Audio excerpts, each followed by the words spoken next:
Hello, hello, hello. How are you guys doing today?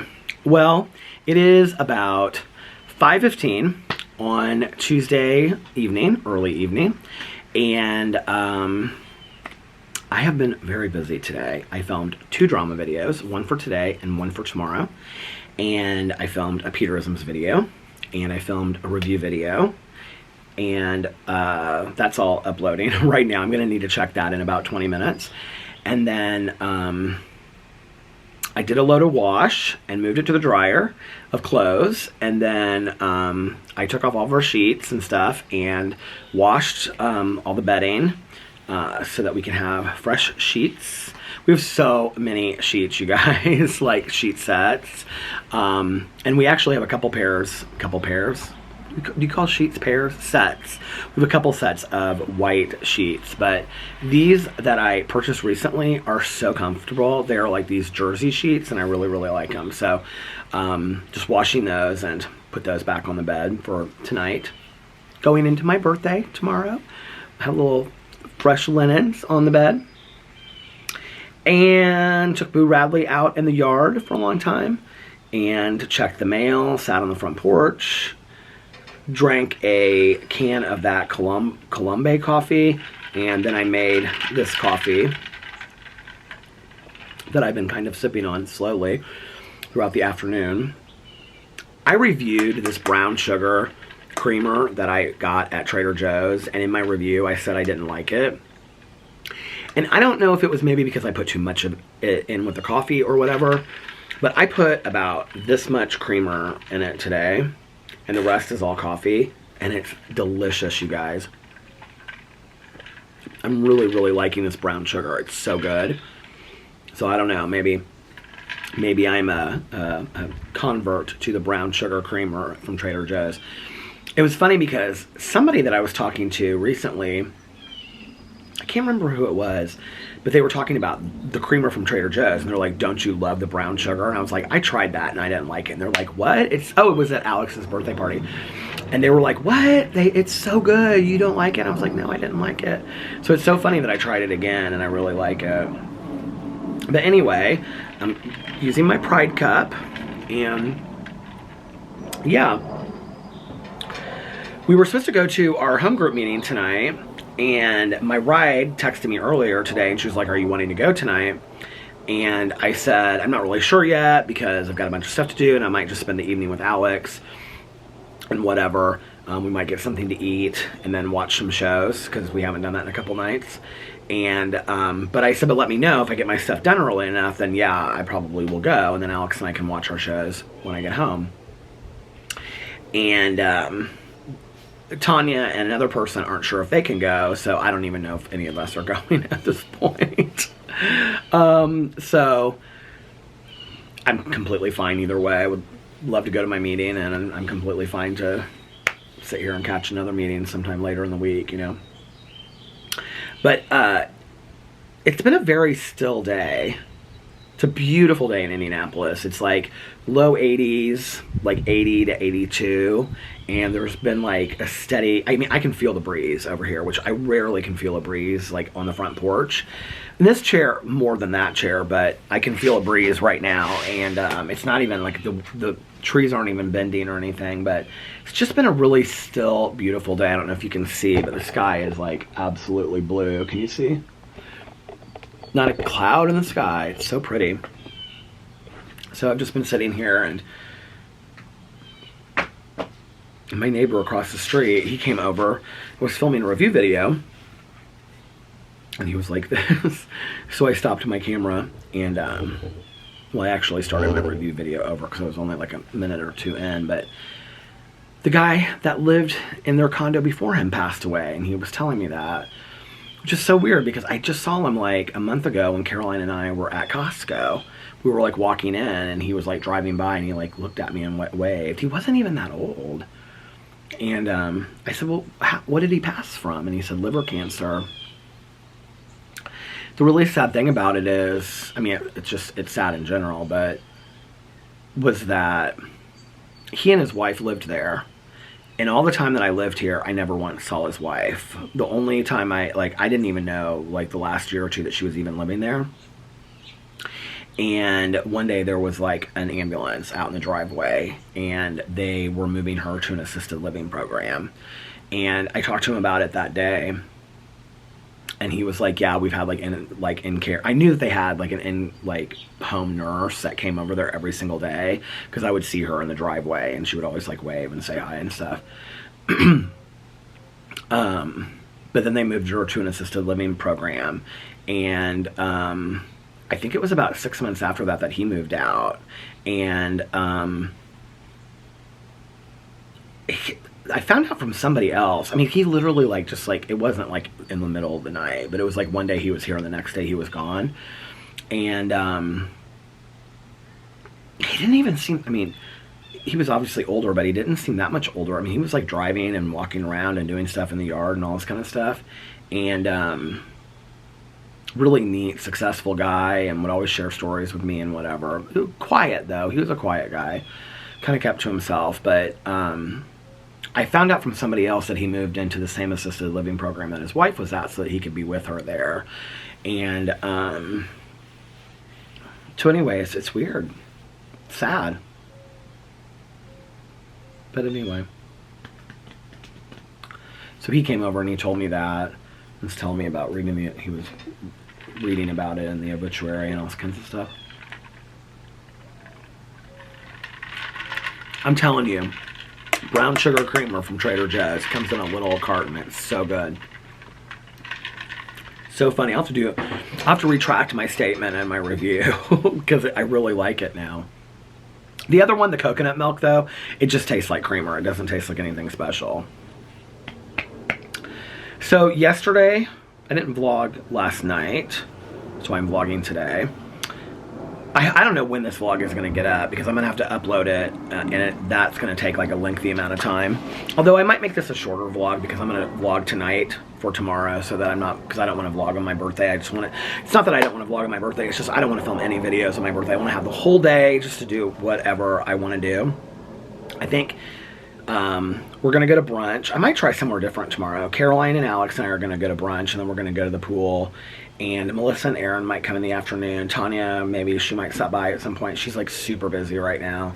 And then I don't even know if I want to do dinner tomorrow night. Like, I think I'm just going to skip dinner and come home and take a nap after going to the pool. And then maybe Alex and I and whoever else wants to go to a movie. I either want to go to the Elvis movie. Tanya's kind of got me wanting to go to the Elvis movie, but I really want to see Jurassic Park. And then Alex last night was like, well, I want to see Thor. I'm like, okay, that won't be what we're seeing on my birthday. We'll probably go see Jurassic Park tomorrow night, because that's kind of like a fun summer blockbuster. Like, I want to go see something like that. And then Thursday, we're going to dinner for Alex's mom's birthday, because my birthday is the 29th and her birthday is the 30th. So yesterday, I filmed videos and was just like around the house. And then we had marriage counseling last night. It was such a phenomenal session. It was like really, really a good session. And I said this in my, I think I said this in my Q&A for tomorrow, but it was like, we left the session and I just was like, I was looking at Alex getting in the car and I was like, I love him so much. Like, I don't know, it's just a really good session. And I love my therapist too. He's like fantastic. And so yeah, really neat guy. And so then after that, Alex was like, well, where do you want to go to dinner? We had started, when we were in marriage counseling before, that we kind of made this rule, like whatever came out of marriage counseling, we would kind of leave at marriage counseling. I mean, when we leave, we're like, well, how did you think the session went? I would think it went well, or whatever, you know? But other than that, we don't like rehash what was discussed in the session, and that's been healthy for us. So we made a decision in the past that we would like go to dinner after we had our marriage counseling session. Typically what we've been doing is getting like this Thai sushi house fried rice. I thought that's what we were going to do last night. I had like videos uploading. There's like a hair hanging off my end of my eye. I had videos uploading, and I thought we were going to come home and like get, you know, fried rice and then watch, because we have a couple housewives to watch. And I think we already watched RuPaul from last week. It was the one where Betsy Johnson was on it. I love Betsy Johnson so much. Back in the day, I can remember going to Chicago with my friend, and like I loved these Betsy Johnson dresses, like were on sale at the Betsy Johnson store, which I think was like on Walnut or something. And I ended up buying her these 2 dresses because I loved them so much, and I loved when she would wear them out. They were such cool dresses. But anyway, I remember one was like real tight fitting, and it was like red plaid, but it was like crushed, like cinched. It was just the coolest dress. But anyway, I wonder if she still has that Betsy Johnson original. So we had a couple housewives to watch, so I thought that we would come home and get fried rice, but Alex was like, do you want to go out to dinner somewhere? And I was like, yeah, we can go out to dinner somewhere if you want. So he was like, do you want to go to Cheesecake? Because we haven't been to Cheesecake Factory in so long. And I was like, yeah, sure. One of the reasons we don't go to Cheesecake Factory anymore is that A, they have reduced hours, so their hours, reduced hours, but they have shorter hours than they had before, so they're not open as late. They used to be open to like 11 or 12. I don't think they are anymore. Well, they weren't for a long time. And the second thing is that the wait time, because on Cheesecake Factory is like unbelievable. Like any time that you go, like we used to be able to go in and be like 5-10 minutes for a table. Now it's like anytime you go, it's like at least 45 minutes. I think it was 45 minutes for us last night for a table of 2. We ended up getting these people were leaving right at the time that we were coming in the bar, so we just sat at a high top table in the bar, and we have bread. I eat the brown bread, Alex eats the white bread, and we eat tons of butter on it. And we both had a glass of water with lemon in it. No, I don't think he had lemon in his because he doesn't like lemon in his water. We both had water, and then I had a Mr. Pibb, and Alex had a, oh shoot, what's the wine that I drank? Or they drank? Malbec. He got a glass of Malbec. And then he got the factory nachos with chicken, and I got the Impossible Burger. And our food took like forever to get out there, but it was nice. We just like talked the whole time. I was sitting there thinking it was funny, like while we were talking about like stuff that, like just random stuff from like our childhood. I was telling him stories from like birthdays that I had when I was younger, like stuff that like we haven't ever talked about with each other, just because you kind of like, I think sometimes like you start dating and it's like getting to know each other's families and friends, and then, you know, but sometimes you kind of like skip over that part of like sharing all of those stories. And so we were talking about stories. He was telling me stuff about like growing up in Venezuela, and so anyway, it was good. It was a fun little dinner date that we had last night. And although Alex differentiates dates between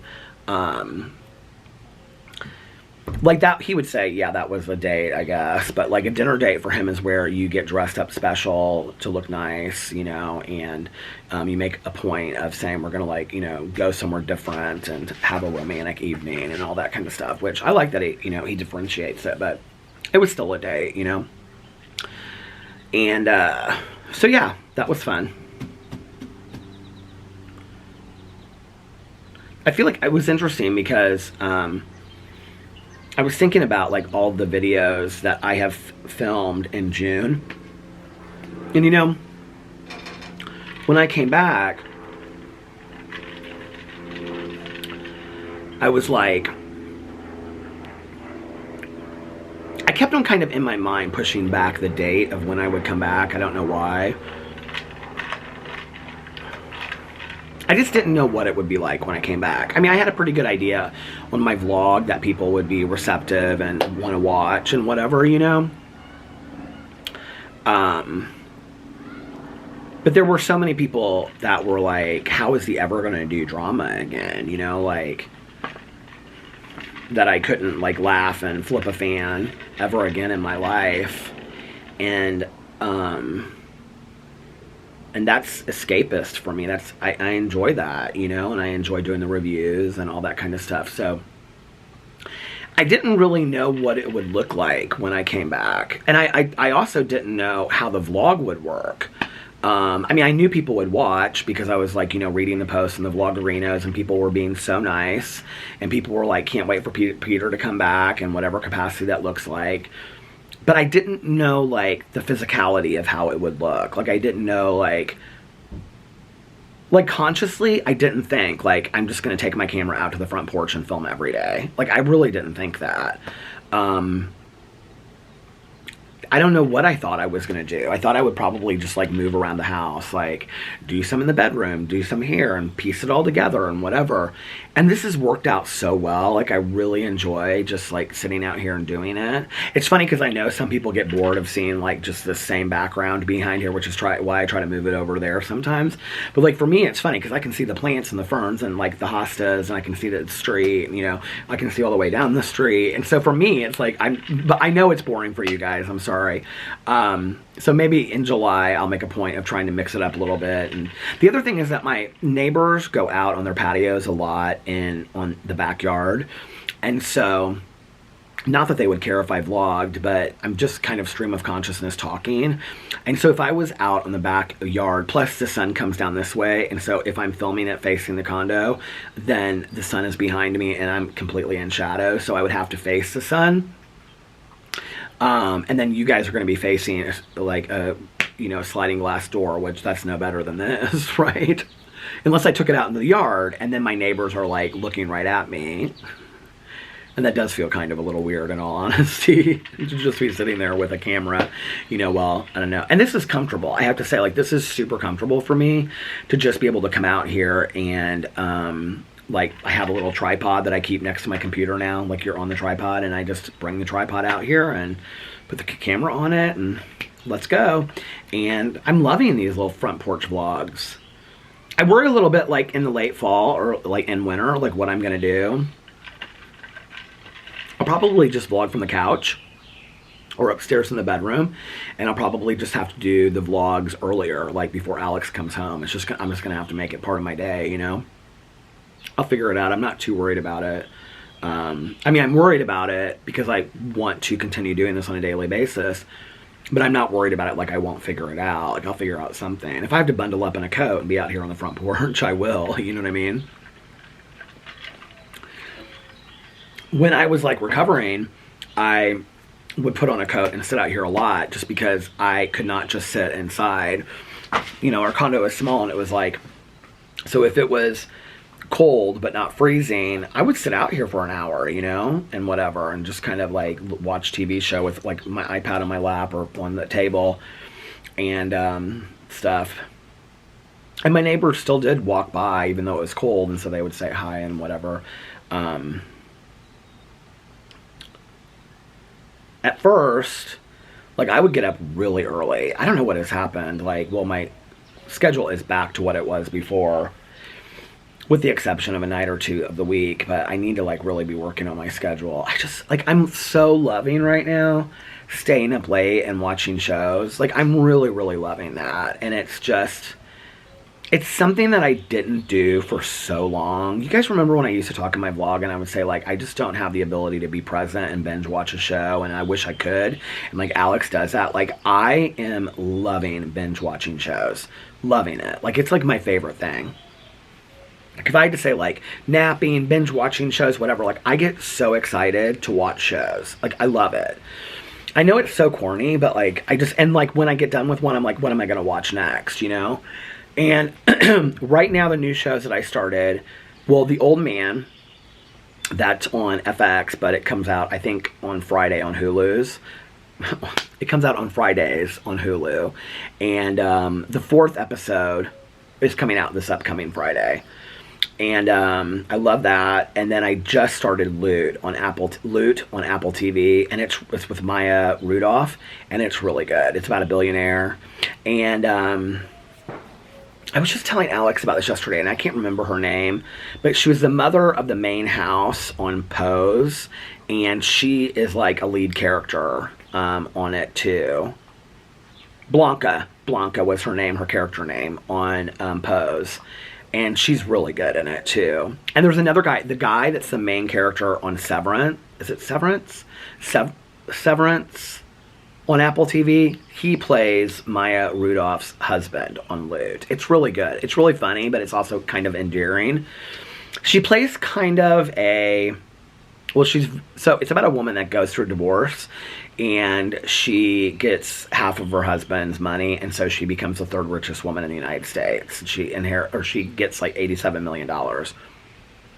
And so it's kind of like she parties until she can't party anymore, and then she has like no purpose to her life, and so she wants to start like doing something to have purpose to her life. And it's really kind of a cool storyline, but she's very much like a Moira Rose character, kind of like, not as like with the outfits and stuff like that, not so much, but she's kind of like this oblivious, rich, privileged person that like doesn't really understand how people that are less fortunate, like financially, like how they live and get by.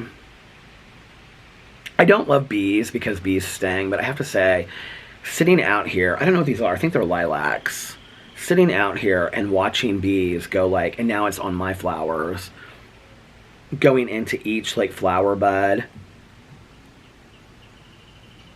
When we were at Alex's uncle's house the other day, he has bird feeders out there, like in the middle of his yard.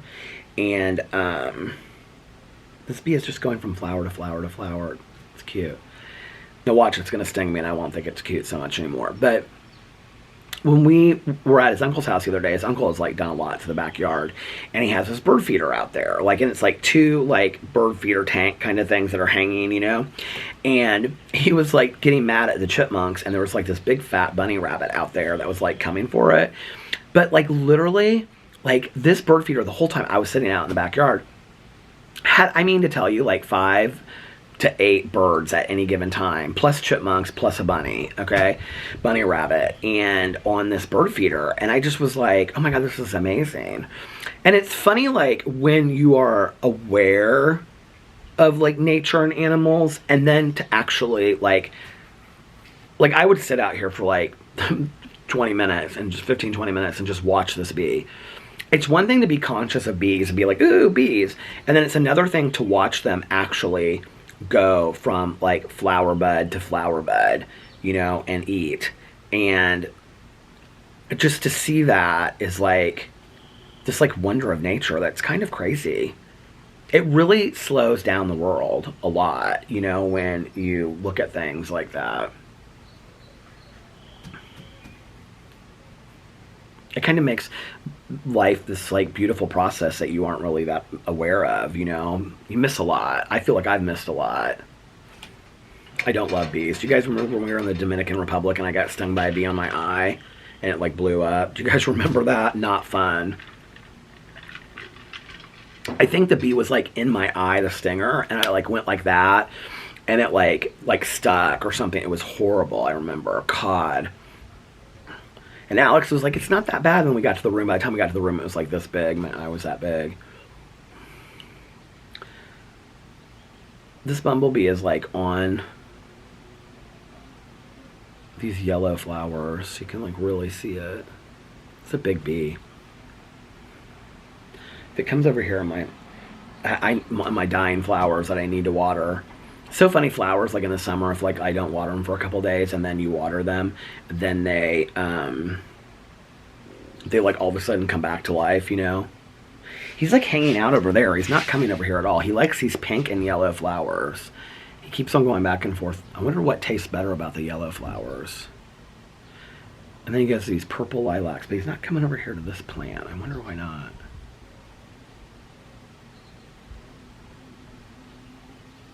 Although I don't want to get stung. Can you guys hear him?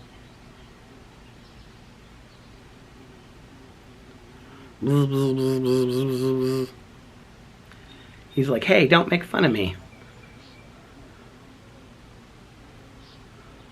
He went up. Oh, he's way up there now. He went way over the roof. He's full. He's full of himself.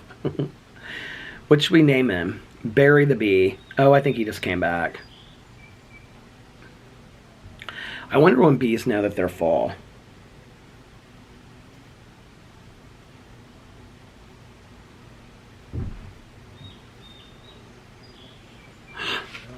Oh. Ah.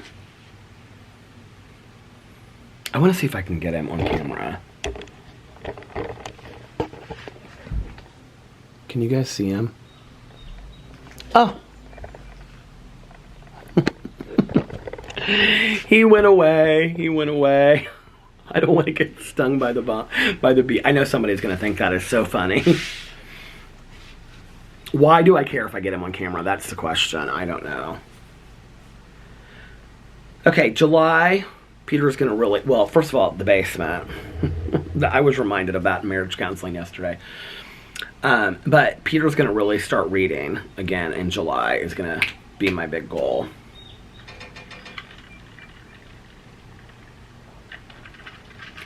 And then also starting to walk. See, I have to get up earlier if I'm going to do all this stuff and make videos. And make videos every day and like exercise and read and watch shows. That's a lot. Pretty enjoyable day, honestly, you know. But I'm going to like really have to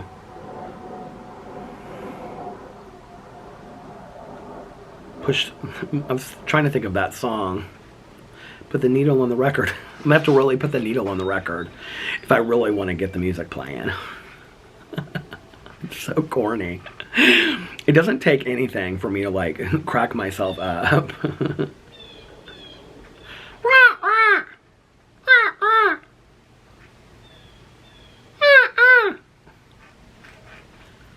You think the bird is like, who is that living over there?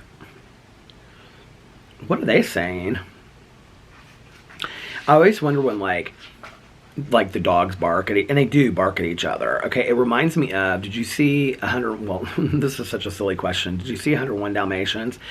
When like the midnight growl or whatever it's called, and they're like passing on information to each other. That's like my favorite part of the whole movie. And they're barking at each other. So what cracks me up is like when dogs bark and like one of them will bark, they'll hear it. Like Boo Radley does this all the time. And then it'll be like he listens and then he'll be like, oh, and I'm like, and then like the dog will bark back and be like, and I'm like, are they saying something to each other? Like, what are they saying? Like, I want to know what's going on. Like, what is Boo Radley saying?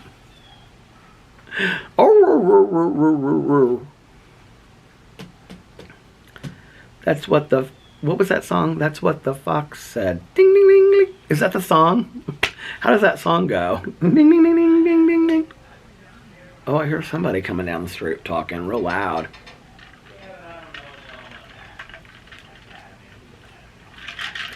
Usually when people are talking really loud, when they're coming down the road. You know what I mean? So that guy. Yeah. He might not remember me until I jog his memory. He might not remember me until I jog his memory. They're on their speakerphones, like they have their AirPods in, and they have like no recollection of how, or no recollection. They have no idea how loud they are walking down the street. Like that cracks me up. The other thing that cracks me up, partly because I don't know why it's allowed, because it would never have been allowed in my time of working, is when you go in somewhere and people are talking, like that are working there, like gas stations, and they're talking on their AirPods. And so like when you come up and, you know, like you're paying and you're like, hey, how are you doing? And then they say something like, well, I don't know. And then you're like, what? And then they look at you and they go, I'm talking on the phone.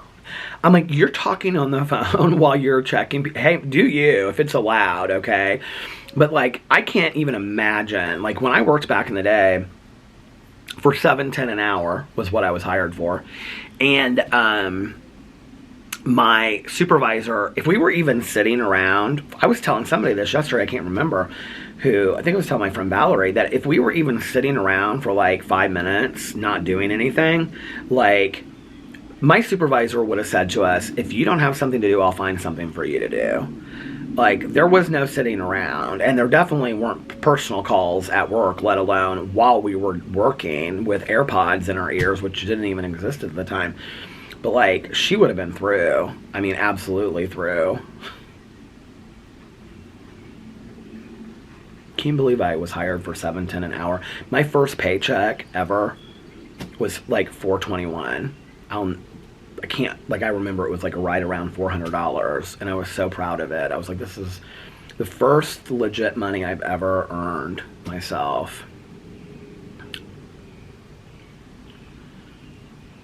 I had worked, but, you know, doing things that we won't talk about. And I wasn't very good at it either. Okay, I'm gonna go check my videos and I'll be right back. I'm back. Did you miss me? You're like, oh, we didn't even know you were gone that long. Anyway, I was gone for about, I don't know how long. It's past 6. And Alex should be home soon. Oh, I can feel the breeze. It's so nice. Such a nice night. So what was I saying? My first job. $7.10 or something an hour. And my first paycheck was like I think it was like $4.21. I don't know how I always have that number in my head. And I'll tell you how I remember that I had bought this table at Pier 1, okay? And I had really, really wanted this table, which is so funny because I still have this table today. It was a glass table, and it was like blue, like metal, and then it just had glass, and it was probably 4 feet long, a 1.5 feet wide, and I wanted this table for my apartment so bad. This was when I was still using. And so I went to Pier 1, and I can remember it was like $400. And I like saved my money, and I like ended up getting this table, right? And so what was funny about it was, well, kind of, I mean, in retrospect, it's funny, is that I remember I would go over to my dad's house, and he had this table in his kitchen, and it was like wood, and I remember it was like probably 2 feet by 2 feet, and it was, or 2 feet by like 1.5 feet. It was in his kitchen, because my dad, my stepmom, like in their kitchen, they have a really cool kitchen. It's like, they have one area that's like all for the cooking. They have this huge island in the middle and everything like that, and really cool stove and oven area because they really like to cook. But then it like separates, and the second half of the kitchen has like a fireplace, and it looks like, I don't even really know how to explain it. It's all brick. It doesn't look like a colonial, like, I don't know, like, you know, those colonial fireplaces. It doesn't look like that. It's just like the whole wall is brick, like exposed brick in like a downtown, you know, like brownstone or something. And there's a fireplace, and they have like a couch and all this kind of stuff, and it's just really cozy and very cool.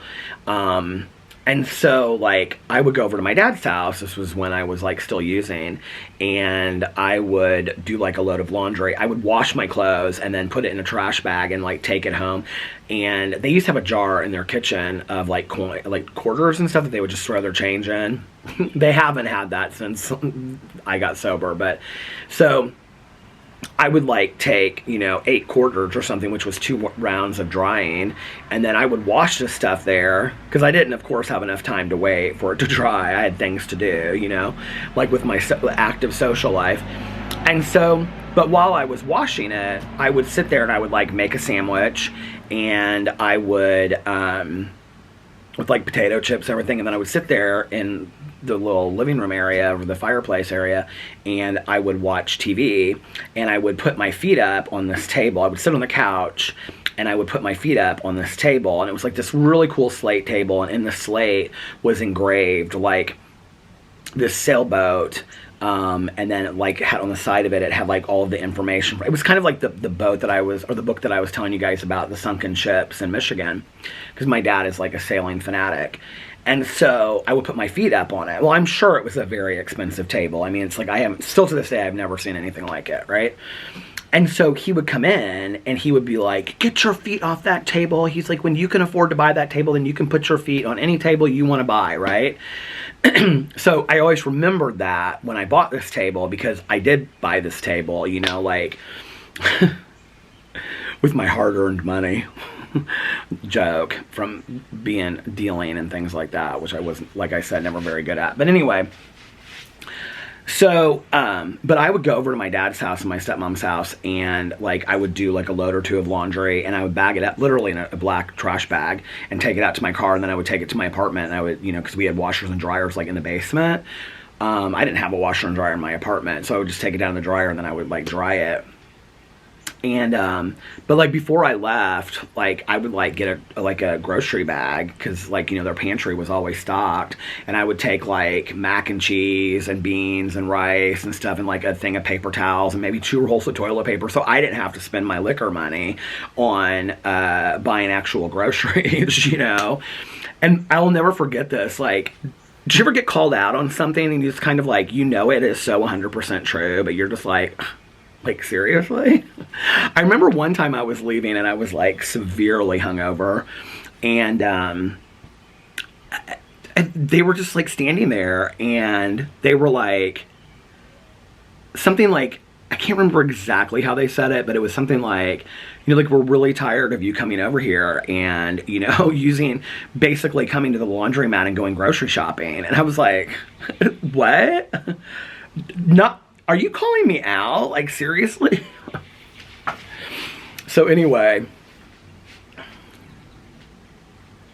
different mindset. I felt very entitled, you know. I felt very entitled just to like, well, I mean, this is my home too, kind of thing, because you've always said that. So I'm going to take groceries and whatever and make a sandwich, and hey, I put the dish in the dishwasher, what you want, you know, kind of attitude.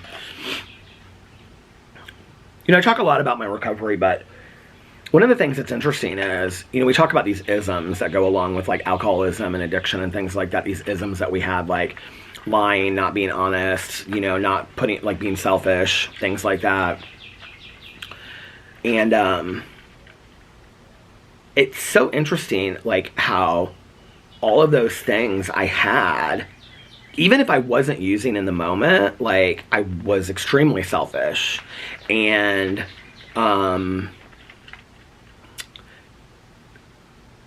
just not honest, because I just didn't want to like have to like get caught in something that, you know, it's like, well, where were you, or why didn't you come to this, or, you know, like that was a big one for me, like when I was supposed to go to like family things or whatever and I just wouldn't show up. And, you know, and I look back at that now, like how thankful I am that people invite me to things, you know. And I think that's why it was a real struggle for me with my social anxiety, because it was like there was a part of me that wanted to go to these things and participate, but then the other part of me was like terrified to go. When back in the day I could care less. I'd be like, you'll be lucky if I show up, I'm the life of the party. You know what I mean? Like, that was really my attitude. There was just such a sense of its selfishness and entitlement that I had, and I look at that and it just was hurtful to people. I mean, to like my mom and my dad and my stepmom, you know, it was just a sense of entitlement and selfishness that I had that was really, really hurtful to people, you know? And so that's like one of the biggest things I think that has changed. And I don't think like I deliberately worked on that, because I don't think I was aware of that at the time. You know, it's like when I first got sober and people would say, I mean, you have a real problem. And I'd be like, no, you have a real problem with whatever's going on. It's not my problem. You know, like, I can handle this. I felt that way for a really long time when people would say stuff to me about like drinking or whatever. The quickest way to get out of my life when I was using was to confront me about my drinking or drugging. Like, even if you were one of my diehard friends, if you ever said anything about it, you were gone. Like, that, I was done. I wasn't going to have somebody babysit me. I wasn't going to have, I mean, I have people babysit me, but I wasn't going to have somebody, you know, what's the word I'm looking for?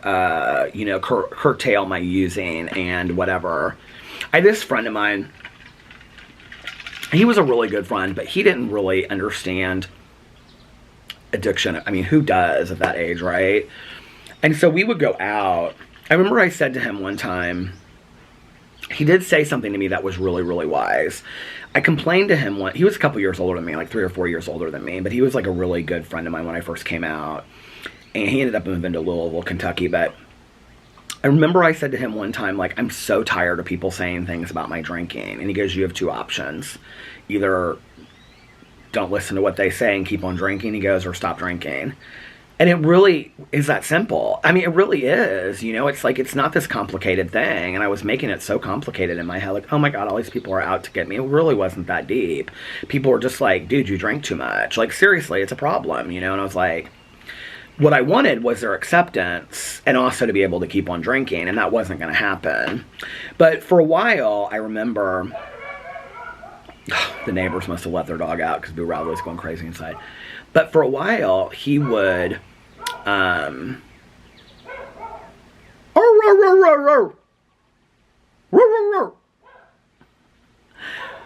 For a while, his bark is the cutest bark too.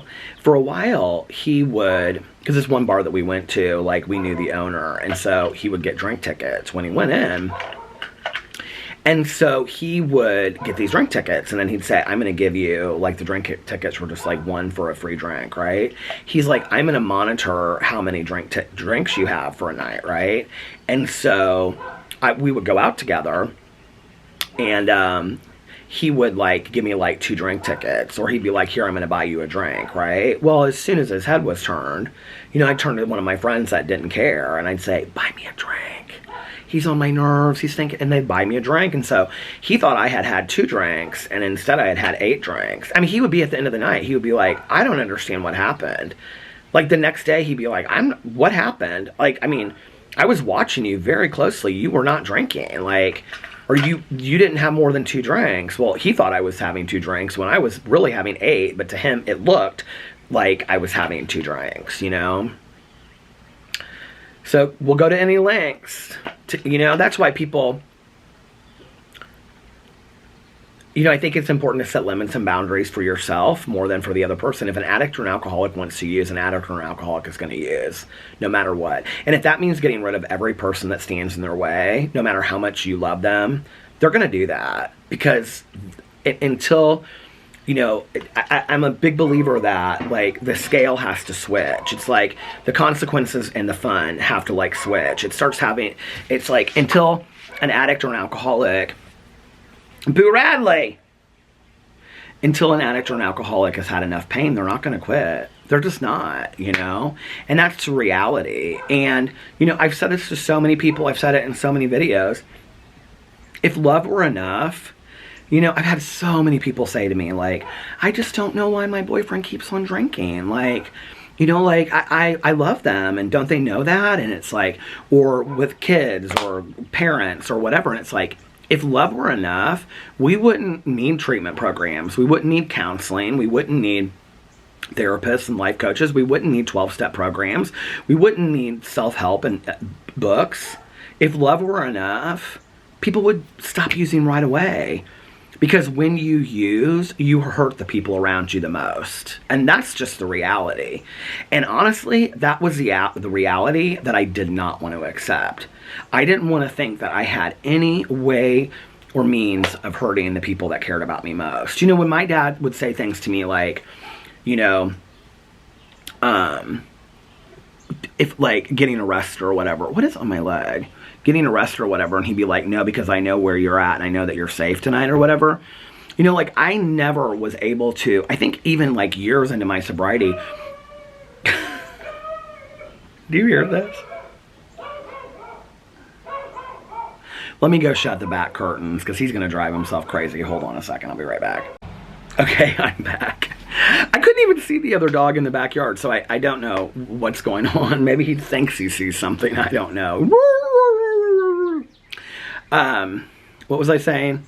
I don't know, but my battery just, like, when I noticed when I was, like, shutting it off to go inside that the battery is at the halfway mark. This is not my good battery. This is the old battery. What was I saying? Oh, that I didn't realize for several years really, like, how much I had affected the relationships in my life. You know, even my mom actively using was very terrified for me.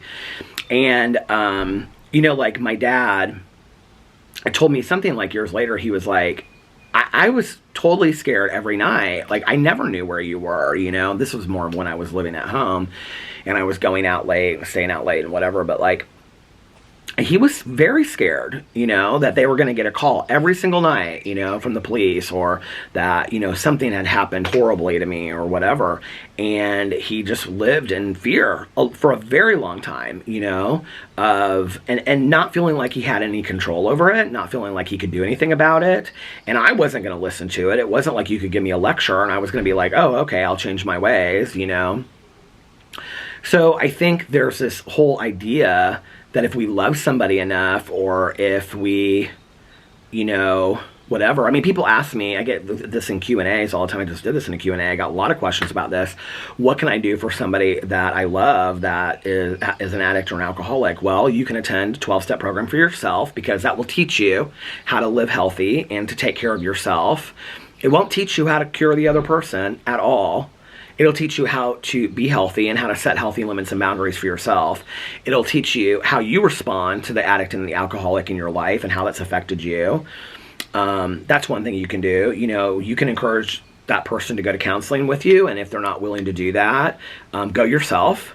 I think it's important to set limits and boundaries and say, if you're going to continue to engage in this behavior, you're not welcome at my home when you're using.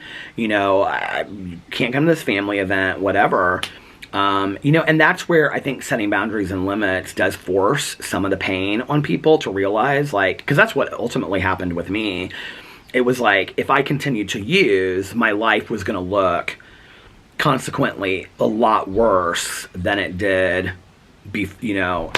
before. And I was like, I can't live that way. Like, I was going to be homeless, you know, I mean, really homeless, not just like floating from couch to couch. My friends were done with me. Who is humming or whistling? I was going to be truly homeless, you know, and I wasn't somebody that could take care of myself. I thought I could for a while, you know, but I just wasn't that much of a bad ASS that I really could have. And it was very scary to me, you know.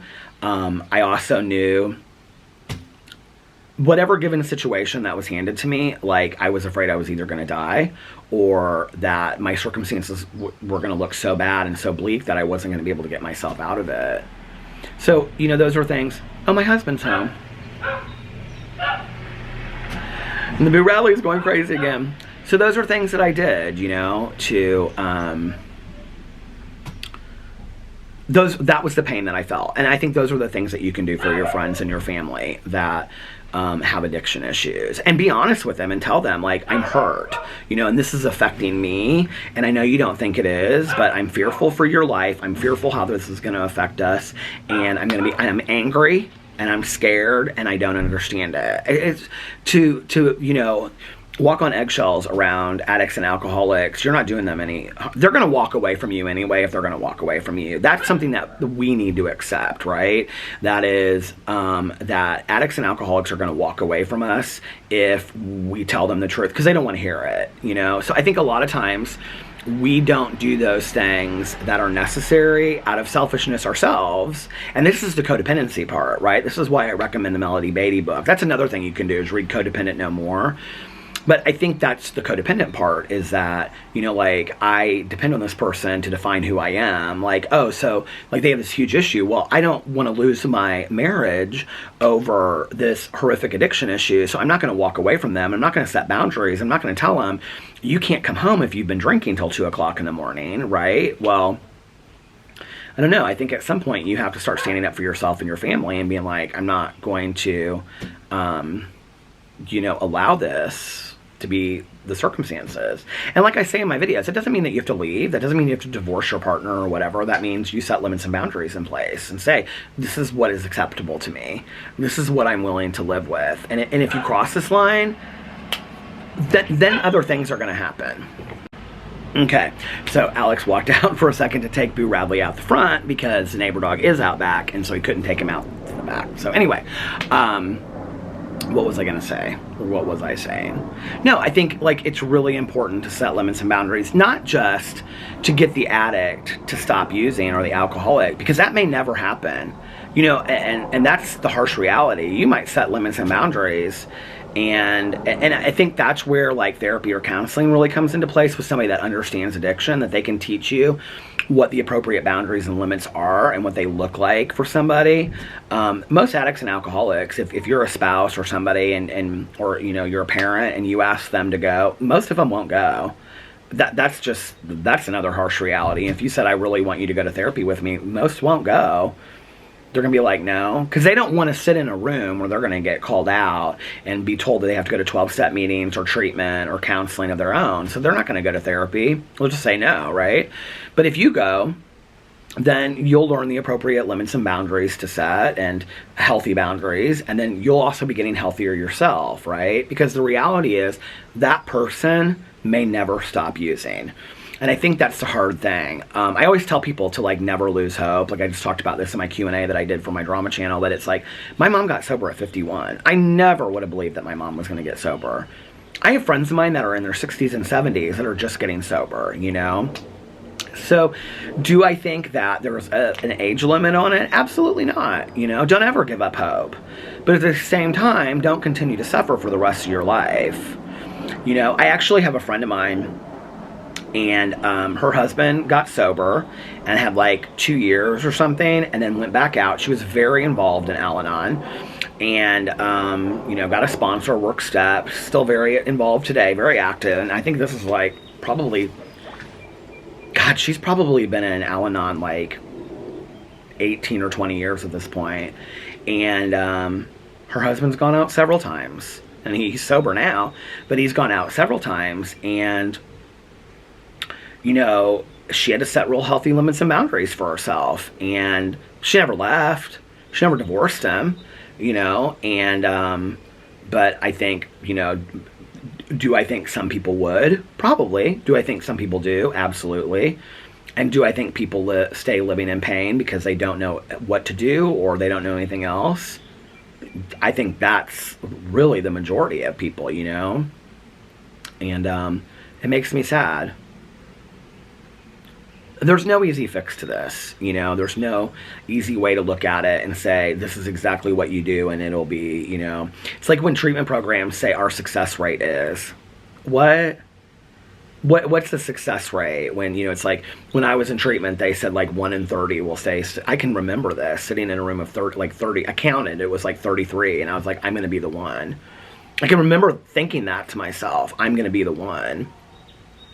And, you know, I saw a lot of those people go back out, and it was lonely for a really long time in early sobriety. And it doesn't have to be today. I mean, 12-step programs are thriving now, like, unbelievably. I mean, they have, for young people, there are so many young people's programs and meetings and things like that. Like, when I got sober, it was like there just weren't a lot of 22-and-a-half-year-olds that were getting sober, you know. But today, I mean, there's young people of all ages that are getting sober, that hang out together and go bowling or go out to eat, and there's whole conventions just for young people and all kinds of things. It's very cool, you know. And there's, I think, you know, fellowshipping in the program, which is social life, is so vital. It's like so important, you know. My life really changed when I met Tanya and she introduced me to her friend group and I started hanging out with them. That's really when my life in recovery started to change, because it was like all of a sudden I had a life, you know. I had, I don't know. It was like, it wasn't like I was just staying sober. It was like I was living, and it was different, and it was fantastic, you know.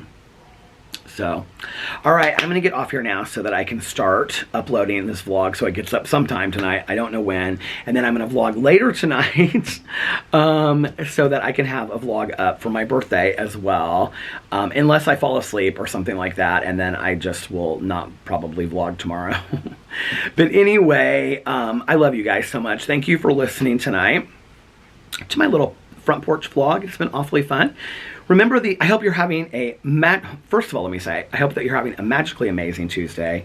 And remember these 3 very important things. Number 1, you can start your day over whenever you want. Number 2, I've had to do that a couple times today. Not like really, but like, I'm like, okay, I've been like trying to do this and trying to do that and trying to do this, and like, you know, and I was like, sit down for 30 seconds. Just 30 seconds, take a deep breath. So anyway, you can start your day over whenever you want. Number 2, practice random acts of kindness, but don't tell anyone. Just do it to put goodness and kindness and positivity and love out there in the world, and compassion. And number 3, most importantly, I was going to say, and forgiveness. Forgiveness is a hard one, though. We have to sometimes work on that, isn't it? Forgiveness is the toughest one. I love the definition of forgiveness by Oprah when she says, hi. you know, that forgiveness is accepting that what happened in the past happened. Not that it was okay, but it happened. Now what are you going to do with it?